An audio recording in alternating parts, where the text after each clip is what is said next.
The government's social programs don't always reach the poorest communities in the northeast. The region's geography, the scattered nature of these communities, especially in rural areas, prevent a significant amount of these projects from reaching their objectives. The consequences are low human development indexes, higher poverty levels than in other regions, and no access to basic services such as water, power, education, and health care. This is a reality we can put behind us. In 1993, a new approach was born to combat rural poverty in the region.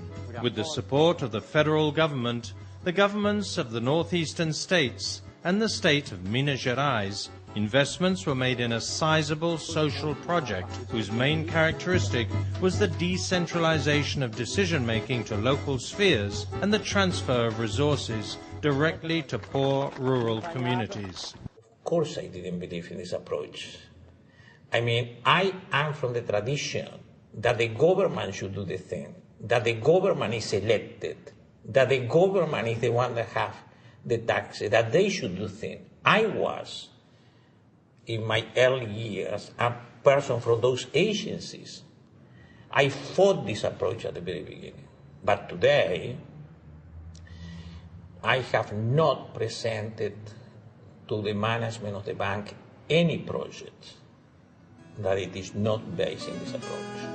Every family in every rural community in the Northeast has a voice and an active participation in deciding the destiny of these investments.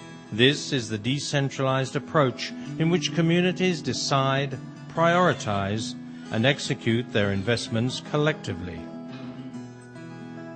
The first result of this approach is very clear: the guarantee that up to 90% of the program's resources reach these poor communities, financing the investments prioritized by the communities themselves.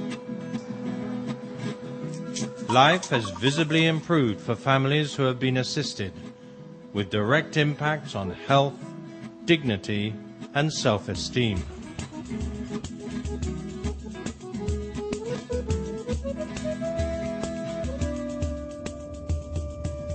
Pessoa de Pernambuco para fazer uma experiência com flores aqui, porque era o que a gente queria, porque era uma área pequena que ocupava muita gente, então era isso que a gente queria e era um lucro razoável, né? Então foi quando nós decidimos fundar a cooperativa com 21 mulheres. Mas aí então vem o primeiro problema, que é o recurso para a gente poder trabalhar, porque um projeto de flores é um projeto muito caro, um investimento muito alto. Quando a gente elaborou o projeto, que mandamos para um banco, o gerente já começou a analisar o projeto, dar uma olhada assim, e percebeu que era uma cooperativa de mulheres.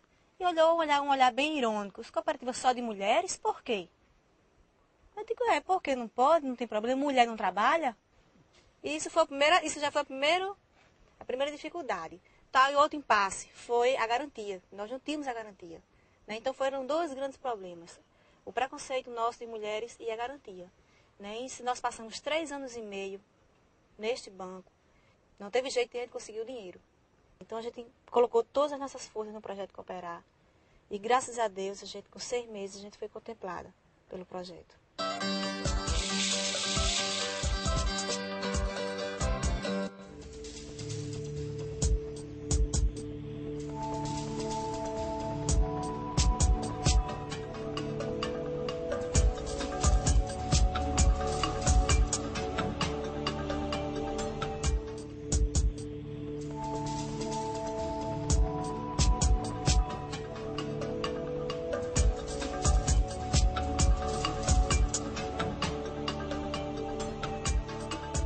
Total transparency. The financial resources corresponding to each sub-project are transferred directly to the association's bank account. The community receives 90% of the resources for each approved sub-project. The remaining 10% are allocated to the community itself, usually for labor.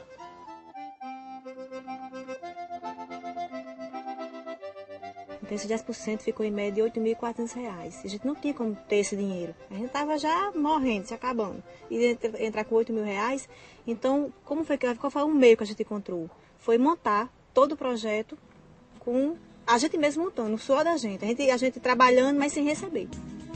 More than just power, water and decent living conditions, communities that participate in the project discover and value their transforming potential. The capacity to transform the reality they live in and make a difference to future generations is a priceless legacy. E era coisa que eu desejava ter, possuir, era um emprego na minha vida. E hoje eu tenho esse e espero que esse seja de mim e de mim passe para os meus filhos. Porque a coisa mais que eu queria era de... Eu tenho 4 filhos, tenho 2 moças e 2 rapazinhos. Eu não queria que eles partissem para esses lugares de fora do Rio de Janeiro. Queria que eles ficassem aqui. E eu tenho fé em Deus e que com esse trabalho da gente vai gerar de mim para eles.